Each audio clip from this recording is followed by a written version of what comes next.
నమస్తే. ఈరోజు ఎర్రగడ్డపాడు ప్రాంతమైన పాలేటి గంగమ్మ తల్లి దేవస్థానం వద్ద మనం ఉన్నాము. ఆ పాలేటి ఒడ్డున ఈ ఎర్రగడ్డపాడు ప్రాంతంలో తమ్మకం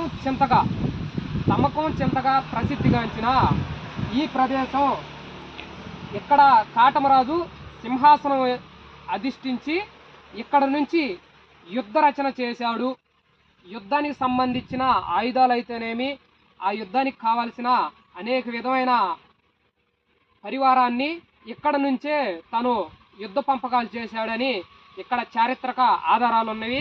అందులో భాగంగా ఇక్కడ ఈ ప్రతిబింబం కాటమరాజు స్వామి వారిది, ఇది గంగమ్మ తల్లి గారిది. గంగమ్మ తల్లి, కాటమరాజు ప్రతిబింబాలు ఈ చెట్టు కాడ పెట్టడం జరిగింది.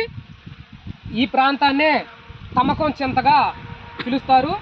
ఇక్కడ నుంచి ఈ ఎర్రగడ్డపాడు యుద్ధం, లాస్ట్ యుద్ధం ఏదైతే ఉందో ఈ కాటమరాజు చరిత్రలో, ఈ యుద్ధాన్ని ఈ తమ్మకం చింతకాడి నుంచే కల్లెకొండయ్య, అదేవిధంగా ఐతమరాజు, కరియావలరాజు, మొమ్మయ్య, పోచయ్య, బట్టావలరాజు, ఈ యాదవ వంశానికి సంబంధించిన రాజులందరూ ఇక్కడ నుంచే ఏ ప్రాంతాలకి యుద్ధానికి వెళ్ళాలని యుద్ధ రచన జరిగిన ప్రాంతం ఈ తమ్మకం చింత. ఇదే విధంగా ఇక్కడ నీకు తెలిసినవి చెప్పగలన్నా?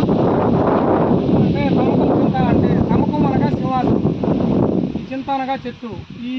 ఈ చెట్టు కింద సింహాసనం వేసి కూర్చున్నారు కాబట్టి తమ్మకం చింత అనే పేరు వచ్చిందని మనకి చరిత్ర స్పష్టంగా చెప్తుంది.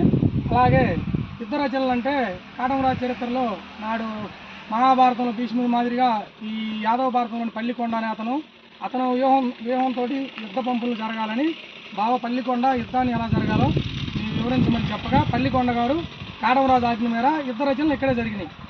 ఎలా అంటే 7 రోజుల పాటు జరిగిన యుద్ధంలో ఎవరితో యుద్ధం చేయాలి, ఎలా చేయాలి అనేది ఇక్కడ స్పష్టంగా వాళ్ళు నిర్ణయించుకున్నారు. ధర్మ యుద్ధం, ఒక రాజు ఒకరితోనే పోరాడాలి అనే విధంగా ఒకరోజు మొదటి రోజు బొల్లావు, అలాగే బేరినేడు, అలా చెప్పుకుంటూ పోతే ఒక్కొక్కరితో ఆఖరి రోజు సిద్ధిరాజు తోటి